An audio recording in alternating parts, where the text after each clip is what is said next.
we're coming up on the last 2 days on Kickstarter, so everybody should go back.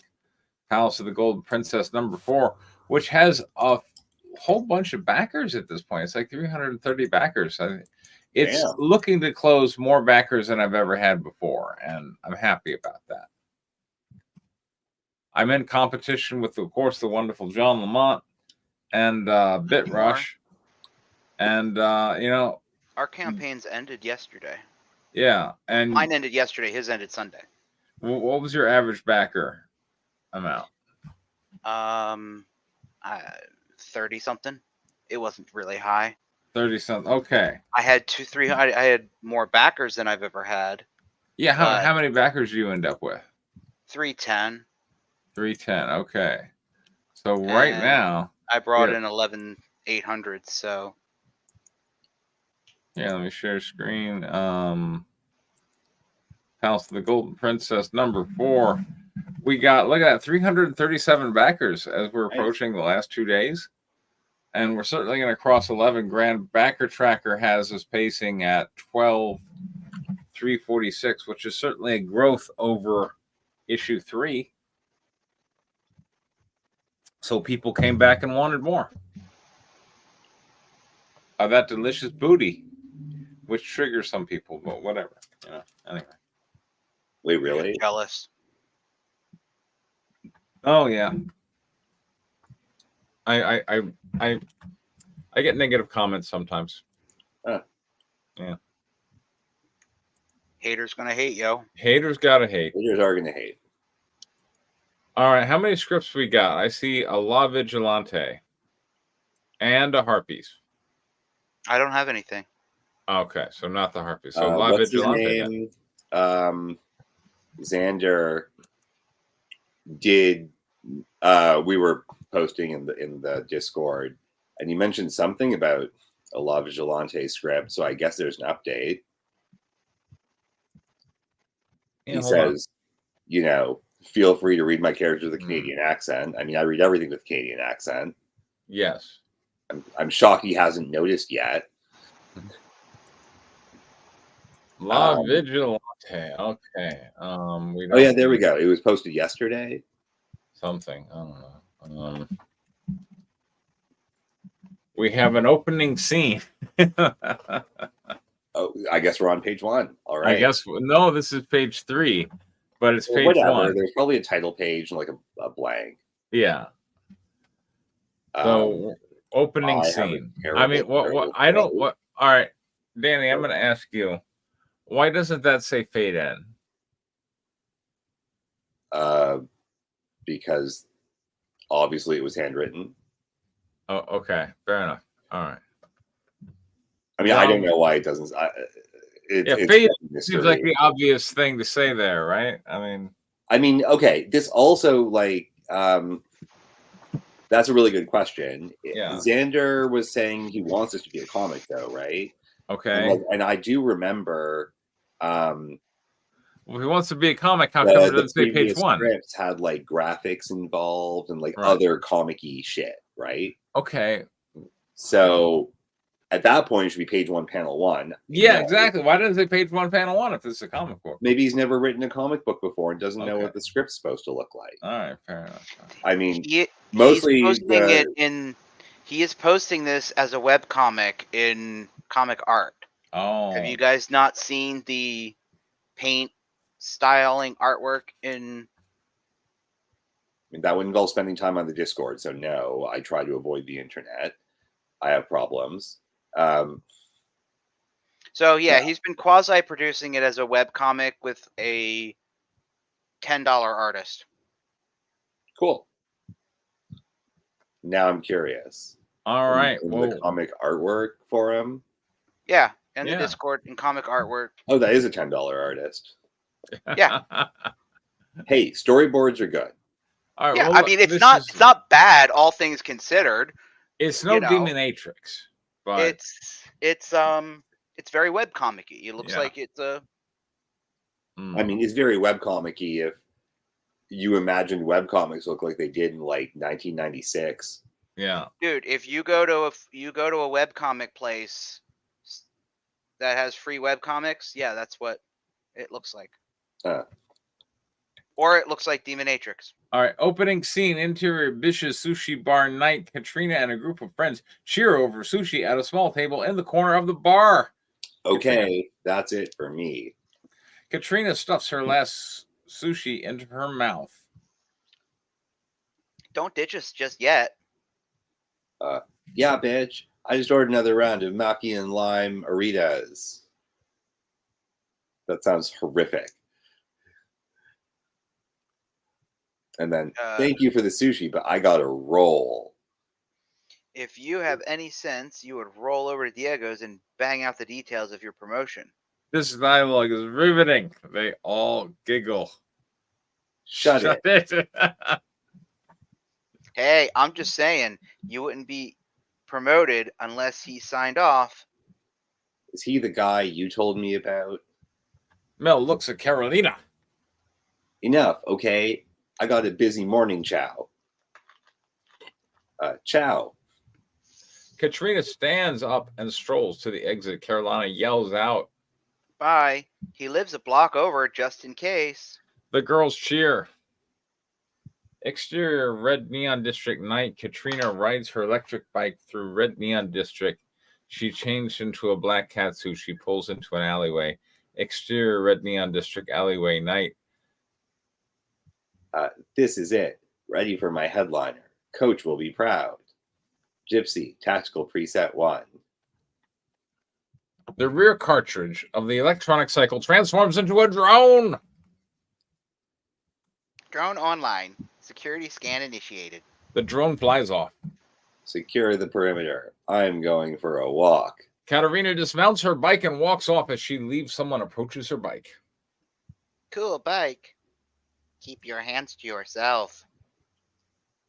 Yeah, or what? Punk is electrocuted by the bike and drops to the floor.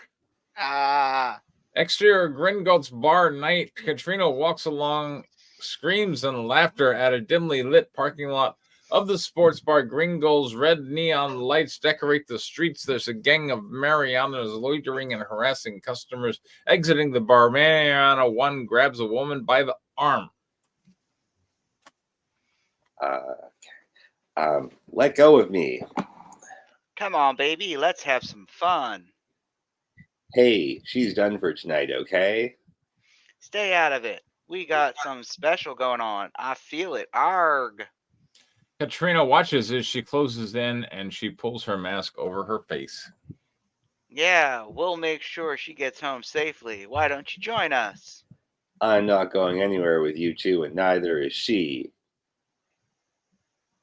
Maniaco 2 walks up to Woman 2 as he flashes his pistol in his waistband. Pay attention, because you're missing the point here. You can't tease us and then bounce. Come on, finish what you started. I don't call them teasing.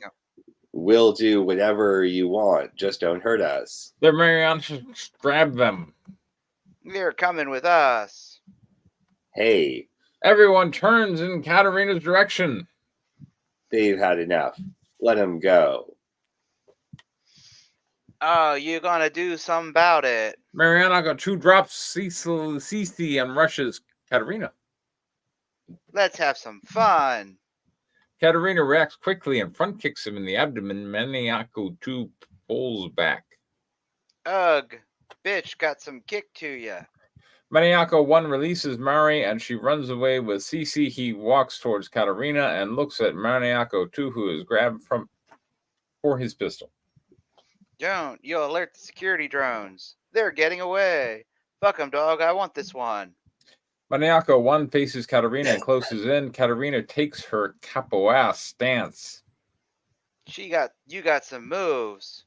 He swings at her. Katerina dodges her capoeira moves. He continues to swing, but Katerina is able to dodge him or doge him.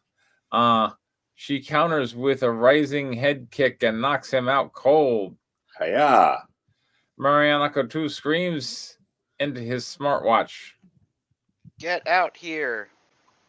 The more, the sexier. That's S13 you just That's clocked. S13, yeah. Do I look like I care? 20 maniacos rush the parking lot. Katerina poses nonchalantly. I'm here for the Oh, gangbang. Jesus. Oh, Jesus. I've That never. bitch, get her. We're going to need a bigger narrator. Oh, my goodness. Let's just say shit happens and she Oh, my beats him up. goodness. Oh, my. You know, a couple of years ago, I worked on a short film that Yeah. actually had an action scene that was written like this, and it was the fucking worst. Also, none of the things that were written actually happened because that's a hot mess of direction. Yeah. Yeah. It ended up being bad wrestling for 30 seconds. Okay, so let's just summarize this as bad wrestling for 30 seconds. I think there's a part where she's riding someone's face, so you know maybe she's there for the gangbang. Moving There on. we go. Yeah. I see Katerina performs a flurry of strikes and brings Maniaco to his knees, then butt slams him. So she's, it's kind of a somewhat sexy assault. Sexy fight scene. Sexy fight scene. So it's like women's wrestling. Yes. No, sexy fight scene. Yeah. Like isn't women's WWE wrestling or sexy? I don't know. I don't watch it, but I mean, yeah. All I'm saying, I know it's not MMA. Yeah. Women's MMA. I know they're gonna. Would it have killed you to put in a couple of character turns? That's all I'm saying. Okay. Anyway, come here, bitch. La Bestia throws her into a car. Katerina recovers her balance as the rest of the Maniacos circle them. She's mine. Because they I'm always not say a size queen, but I'd take you any day and twice on Tuesday.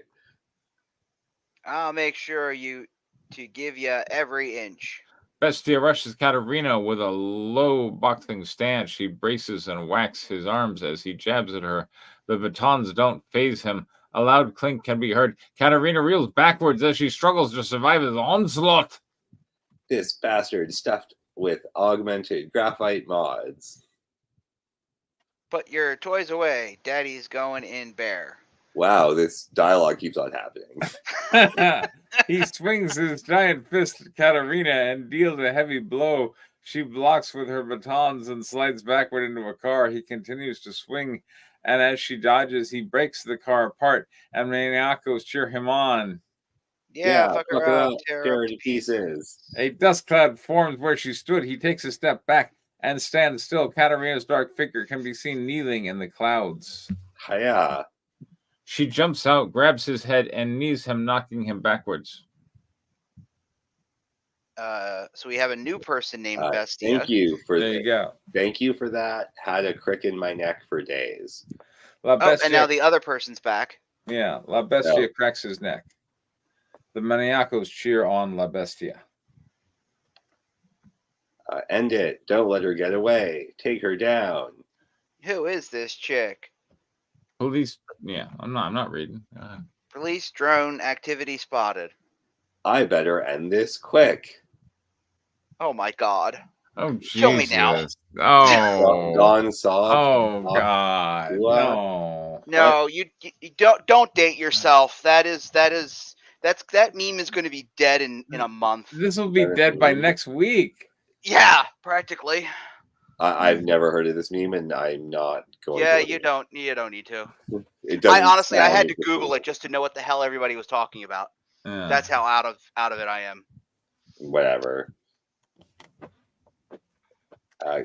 Katerina spits on La Bestia. Arg. Katerina holsters the baton. La Bestia rushes forward, and Katerina flips him over, sending him flying into the car. Katerina equips her roof with a red neon tip that creates streams of light in the air. She cracks it across La Bestia's back. He screams in pain. She continues to crack away in a flurry of strikes as La Bestia turns and blocks him with his giant forearms. She lifts her arms and swings the whip above her head, creating a sonic boom that smacks La Bestia. Hiya. The sonic boom strikes. Fighter shit, isn't it? Yeah. The sonic boom strikes, sending La Bestia backwards into the already destroyed car, and he lays there covered in bloody gashes with his arms stretched out. No more, please. Get her. The Maniacos are hesitant and frozen in place. She cracks the whip as she moves to her victims. They can barely move from the inflicted injuries. Pedestrians can be seen fleeing the bar. trigger shy, are we? So wait, she's got a whip now? Also, she has victims? She brings her whip over her head and snaps it in all directions, hitting each of Maniaco's that remain standing. The whip going off like gunshots as she streaks of red neon rush through the air. Police sirens can be heard in the distance. Who are you? Yo, soy la vigilante. She lands a final strike on Maniaco 2. Ah. Katrina wraps her whip around her waist. She flees the scene as security drones swoop in, flashing their lights. Threat alert, threat alert. Any violators of the law will be prosecuted. The security drone shines the spotlight on the fallen gangsters. Katerina runs in a nearby alleyway. Good luck with that. Exterior red neon district alleyway continues. Katerina runs into the alleyway. She sees a figure in the distance. As she approaches, she can clearly see what it is. No. The Katerina specter that has haunted her since childhood. She trips on some garbage and slides across the floor. She raises her head. The figure, a freaky-looking Mexican Katerina jump, scares her as it shrieks. Shriek? Who's Lucky Shriek? Oh my gosh. Oh, man. Okay. Wait, is Katrina and Katrina the same person? I don't know. I don't know. The art direction is not being clear. I don't know what is happening. Katrina raises her arms in fear. Nothing happens. She lowers her arms and bright red blinds her. Not now. Why? Still on the floor, she rubs in her eyes. She sees her younger self with brother Tony in the distance. Tony, no, stop. Turn around. She is unable to move. She tries to lift herself, but she's in a shadowy quicksand. She begins to crawl towards them. Okay, and this is the part that was good at the beginning that we've already read like a few times, right? I guess. Yes. Young Katrina flashback, her brother dies. Okay. That scene was good. It remains good. All right. Danny, tell us what to think about this one. Well, for an opening scene, it certainly gets to the action. No one sitting talking in a makeup chair. It is doing many of the right things and trying to establish a character. And then it keeps on beating that one nail until it's well through the plank. Yeah. Sorry, that's not. It does it very, very effectively many times, making it very clear that our protagonist is the baddest ass bitch in the world. Yes, I think I concur with you, Danny. La Vigilante is pretty awesome, and she's just the awesomest, and right. What do you think? Do all the things. Yeah, exactly. She does all the things, and she does them all perfectly. Yeah. Oh. I think there was some parts where she wasn't doing it perfectly, and some of the action direction we didn't bother to read. Yeah. Which is actually a good thing. We're still saying good things. John, you're out. John? Well, okay. So for a final climactic battle between the boss and the boss villain and the hero, I thought it had some pretty decent fight stuff. Fantastic. All right, constructives. The only thing I really got is your format. Is you're killing me with those big long paragraphs, that passage just all over the place. If you really put some thought into your prose, you could tighten up those sentences. You could make those paragraphs choppier and more punchy. You know, which is required, I think, in an action-related story, which you're trying to tell. So, bring me some cool grammar, and I will say hooray. Go ahead, Danny. I mean, I hope you've got a lot of budget for this, because that's easily a $500,000 opening scene. Yeah. That's a lot of action. That's a lot of stunts. That's a lot of VFX. It's a lot of work. It's a lot of art. It's a whole lot of stunt people, like 30 of them at the same time. It's going to require a ton of cameras. Just a lot of work. Also, it's a 10-minute long fight scene that is completely... I mean, it's not completely unmotivated. There's an okay motivation for it. It sells that our character really cares about. She's just the bleedingest heart. She'll Never bled. go and fight 30 Yeah. gangsters and stay around even after the people she's there to save have left, and just keep on fighting the gangsters. So she's a conflicted bleeding heart. Yes. I feel like you could have done that slightly more effectively, like in about 2 pages instead of 10. Yeah. And also without being so overblown and without a costume change. Yeah. Because unless you're trying to establish that this girl is the baddest ass bitch around, I don't really see how you can escalate any kind of conflict and have the audience want to be on board for it, because we've already seen that the character is going to win pretty much no matter what against terribly overwhelming forces. John? Yeah. Well, so. Oh, yes. And this is definitely still better than the last time we were sitting in a fucking makeup chair. Yeah. Yeah, so definitely better than that. So here's the thing. So I feel like you took our comment that said, oh, hey, this action scene that you started on, because remember this action scene used to be on page 30? Mm-hmm. And then we kind of said, oh, this needs to actually be on page 1, because that was only because pages 1 through 30 were boring.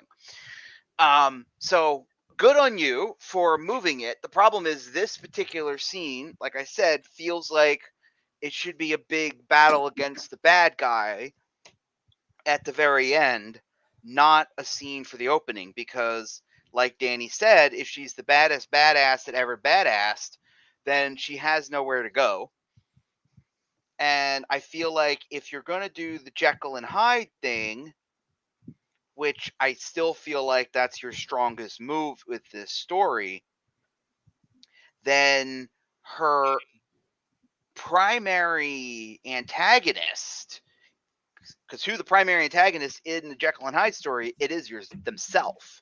Yeah. So we need to see her unhinged. Like maybe she kills a dude and that's what sets her off, or something like that. There's got to be some hook, something that really draws us in and that can move her character in a direction that is emotionally engaging, because right now she's just the badass that ever badassed, and that's I mean, even if you do like, well, even a Hulk, even the Hulk, he's a good guy, but he's still, when he hulks out, he kind of loses himself, and there's real world consequences. And I think that's where your first 10 minutes, that's what you need to do, is if you're going to go Jekyll and Hyde.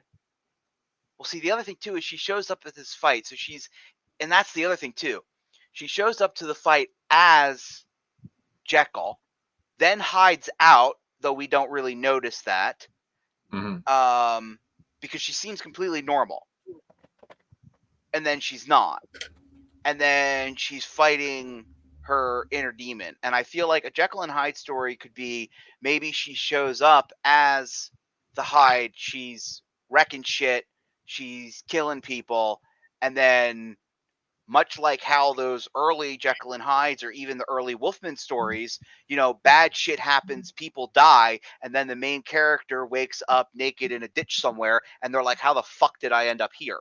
And then they're like, oh, and if they know about it, then they're like, oh, holy shit, it happened again. Like maybe she's at the bar when her friends are teasing her about sleeping with the boss, yada, yada, yada, yada, yada. And then maybe as she's walking out, she gets accosted, then goes full Hyde, beats the shit out of that guy, and then goes on her Hyde rampage, then wakes up naked in a ditch somewhere, covered in bruises and bloodied, and is late to work the next day to this brand new promotion that she's been working her ass off for the last 10 years to get to. Sounds great. I like it. That would be. You bring up a good point. Yeah. That would be a compelling opening. Yeah, that would be. I can't tell if these are both at the same bar or at different bars. And I think she drives to a different bar to fight a stranger. Yeah. Right. And we don't even know why she's there or why we should care that Well, she's okay. there. I mean, she's driving around, maybe looking for she's in the rough part of town, let's say. I'll buy that as a given. But why isn't it it's the same very bar? Batman. Like Why Batman, where isn't does she Batman like go when he's the fighting thing crime? is, there's this awesome opportunity. Yeah, the Batman thing. Ooh, like Michael Keaton's Batman from Batman, the Yes. 1989 film. I can't really fight because I'm in front of my girlfriends, so I'm gonna have to like be kind of badass, but not too badass. Maybe save these strangers. Maybe she should instead save one of her girlfriends, a character that she's supposed to care about instead of a complete nobody. Obviously, there's that going on, and as John, as you were talking, if you don't mind, No, go ahead. if you're going to do the Street Fighter thing, do it one-on-one fights. It's 20-on-1 is not a sane fight by any stretch. Yeah, And it's impossible. You could not do that. Like, if you're going to do move for move, check out my badass, like, tactical kung fu shit, go read a shit ton of JoJo's Bizarre Adventure. Just do that. It's one-on-one. Oh, I can use my whip, but I'm in a small area, so now I have to punch him and get out here so I can use my thing that gives me an advantage. Except they've got, fucking laser eyes, and if I'm standing right in front of them, then I'm going to get shot by the laser eyes. What do? Oh, no. JoJo's shit. Do that. Right? Like, if you're going to have a big tactical one-on-one thing, do that. Like, commit. But also, like, what does our character want to do is another real question that John brought up. There's not a single moment where she's like, yeah, no, I should go fuck the boss and get the promotion. But There you go. actually, maybe I should save that girl instead. Instead, she just has weird, sexy 20-on-1 fight scene, which A, won't get her a promotion, B, will probably get her fired because she can't be on camera anymore. And C is not directly motivated aside from her bleeding heart caring for others, which I'm okay with. That last part. But like, there's no conflict. Our character never makes a decision on camera, which means there's no character development here. Right. So that was just, sorry, John, my brain hurts, but also you're like nailing it on this. Yeah. I mean, in all honesty, as somebody who has written a lot of action screenplays that feature a lot of one-person fighting crowds, I have noticed that when I try to visualize them in my head, I keep track of my characters. So, for example, like if you're going to write 20 people in a crowd, you need to have how do all 20 of those people get knocked out or taken out. So that's something, and again, if you're going to do a film or even a comic book, you need to think about these things from a choreographical standpoint. And that's something that I do, which is why I typically only have about six.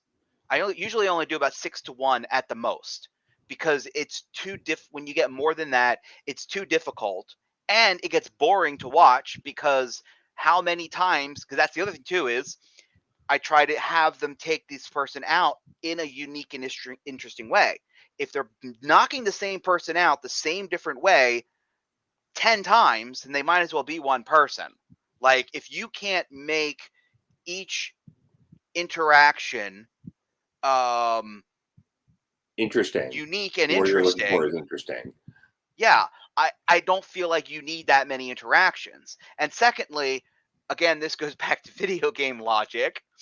When in video games you have the never-ending spawn of bad guys coming at you that you're just mowing down, in reality, those kind of people, like, there is the mafia, like, nobody has these, private military contractors that just have like 100 guys in a platoon to mow down. That's just so unrealistic. And to try to pull 20 guys come out of a bar, I mean, that's just, or you do like, well, Daredevil, Netflix's Daredevil did it very well. I mean, that hallway scene was amazing. And that was like one guy versus 20 guys. but he was he was moving toward an objective that the audience was emotionally engaged with him getting there. I think he was trying to rescue somebody. I forget exactly. A little It's been a while. girl. It was great. Yes. Yeah. No. So we were invested in him getting there, and these guys were going to stop at nothing.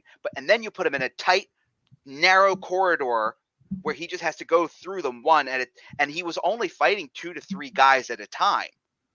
But it was just never any. See, that's where you can make it compelling. This whole big thing of you 20 guys in a football stadium all pounding on one person, I just kind of, I feel like you kind of lose something in that engagement, you know. Yeah, like to your point about the Daredevil scene. The thing about that scene, like the reason it's compelling isn't can Daredevil beat any of these 20 guys? It's does he have the stamina to beat all of them? Right. Right? Like he is hurt. Every single one of those things. He's taken hits because that's fine. That shows a bit more realistic. But even when you are dealing with stuff when there are 20 guys, they're not all piling on at once. It's not like she's surrounded by like 1980s film ninjas just waiting around to get punched. Right. Frankly, that's basically what's happening already. And, you know, why are you writing that and giving yourself extra money to spend for no reason when you can just have one, like, fight with higher stakes? Yeah. Like, none of this is necessary to show that she cares for other people, that she's a risk taker, or that when someone punches her in the head enough, she starts seeing the moment when her brother dies, which made her make this decision. You don't need to. Or that she's a Jekyll and Hyde, which I'm still not even sure that she is. Part of this story feels like you're going that direction. Yeah, and I'm actually behind that interpretation quite a lot. Also, just for the record. Go ahead, John. No, I mean, I just feel like, again, I feel like you're dabbling in the Jekyll and Hyde, but you're not committing. And again, the primary conflict in a Jekyll and Hyde in the Incredible Hulk is it's always about him versus himself. That is the everything else, all the villains and the government coming after him, that's external. That is always secondary. The primary conflict in a good Hulk story or in a good Jekyll and Hyde story is always about him versus. And I feel like you kind of want to you want the benefit of that without putting in the work, because I feel like it's a little bit there with this whole, her becoming a superhero thing and getting powers. But I feel like where's the drawback to it? Like if that's what you're doing, and I don't know. I mean, yeah, and like a lot of the similar kinds of scenes as to this one and the stuff that we pitched, like go rewatch the 1989 Batman. There's a bunch of really cool scenes that do a lot of what you're trying to do, but do it a lot better. So maybe do it more like that. There you go. And even in the 89 Batman movie, so in the very first scene, Batman shows up, kicks some people's ass, right? And then he disappears. Like, then we cut to the news reporter. Like, we don't even come back to really meet. Like, when do we meet Bruce Wayne? Isn't it like 20, 30 minutes into the movie? Like, when the reporters go to. There's a lot of world building, yeah. Yeah. Yeah, it's like he doesn't. It's like Batman shows up, kicks ass, disappears, and we don't see him. Oh, right. When she goes to actually hunt down Bruce Wayne at the party. That's when we're introduced, I think, to Bruce Wayne. And that's like, what, 20 minutes? It's like toward the end of Act 1. Like, it's a good narrative structure to use. Batman he doesn't kill a bunch of dudes. He fights goons, not 30 at once, because that's insane. He doesn't go looking for that fight. He sneaks up on them. He tricks them. He uses his tools. He gets away. Right. He takes a break. Because actually getting punched a lot really sucks and it hurts and makes you really tired. Yes. And I kind of think that Tim Burton's Batman did kill people. I mean, yeah, but like the whole Batman didn't kill people. The Batman doesn't kill is a very Batman the Animated Series thing. You're not wrong. But I the 80s was a different time as well. But I mean, it's also got that really great scene with Michael Keaton with the fire poker and the Oh yeah, Yeah. no, that scene is plate. great. You're absolutely right. You're spot on Which is about exactly the scene we were both suggesting. Like, yeah, have our character deal with that. And he's, am I Bruce Wayne right now? Am I Batman? It's a real conflict. It's a good scene. Yeah. Right? And he Now, plays part up being part more of of a the crazy reason why person that as works Bruce though Wayne. is that we know part of the reason that works is because we know he's Batman and in that scene. Whereas if Xander is going to do this as an opening, we don't know that she's super awesome badass that ever badassed. So her being smart like that is okay. But it doesn't set her up that way. I think as I said, it kind of depends on Sure, you know, but like like she could like Aikido somebody out of the way who's trying to feel up her friend and then get them all in a taxi, then go get laid and get her promotion. That's still a perfectly good opening scene. She cares about her friends. She'll beat up random thugs. She's hungry for power and wants to do more at her job. Bing bang boom. yeah. And then fine, she like gets punched up, or maybe she like tries to go sleep with her boss, but like has a Jekyll and Hyde moment and instead stays for like a fight after her friends leave. The same guy or maybe two guys. Yeah, I mean, I'm honestly, okay I with think that. if Maybe the complication is we get the flashback. I'm okay with that. Maybe she wakes up with that flashback in her boss's bed, not remembering what happened, and then yeah, gets the promotion anyways. That would be quite dramatic. well, or now going that direction, maybe when she hides out, she beats up a bunch of bad guys, then goes to her boss, rage fucks him. It's the best sex of his life, and now he wants to know where the hell that woman went. So now he gives her the promotion, and he's wondering, "Oh, this was great last night. When do we meet it again?" And she's like, "Oh, hi, it was nothing." And and like he can't get any better anywhere. I mean, like there are avenues that you could go um with that. I don't know if you want to go the whole, if you want to go into whole rage fucking thing. I don't know if you were just trying to imply something or if you were um specifically saying you wanted to go that route with this character. But again, what was the other? I mean, it's always done where you have the disassociated personality person, um, where the one person feels like that the other person is weak, so they'll take over and do stuff for them, like go and like, oh well, you're not going to get this promotion if you don't fuck the boss. Well, you're not going to do it, so I'm just going to take over your body and fuck the boss. Like these are things that have been done. I mean, it's a little, but that's another way that you could go about doing it too. Awesome. All right. Well, I think that was the only script we had tonight. Yeah, sorry, I've had a lot going on this That's week. all right. I've had a lot going on too. So next week I will definitely have some pages to present. I should as well. Hopefully, I'll get back to writing. Hey, I have a long yeah. weekend. So yeah, we just hit You the guys have end. a long weekend. Mine just finished, so it's the 4th of July. It is. yes, All right. Canada Day was yesterday. Well, So I'll my see long everybody weekend was next week. All right. Good night, everybody. Good night. Good night, everybody.